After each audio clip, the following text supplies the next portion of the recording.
మెట్టిన దినమని సఖ్యయు పుట్టిన దినమనుచు భీష్మపుత్రియు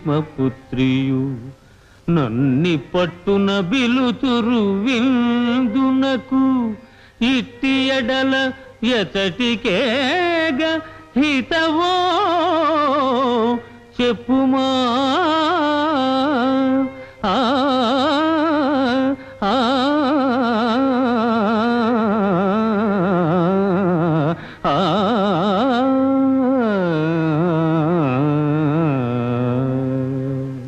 నారాయణ మహర్షి, మెట్టిన దినమనే కదా నేను మిమ్మల్ని విందుకు ఆహ్వానించింది. అవునమ్మా అవును, కానీ రుక్మిణీదేవి పుట్టిన దినమంటున్నదే. కృష్ణ స్వామి, పోనీ ముందు ఎవరు పిలిచారో వారి ఇంటికి పోతే. అయితే ముందు మా అక్కగారే ఆహ్వానించింది. నాథ, ఆలుమగల తగోలు బ్రహ్మచారులా తీర్చేవారు.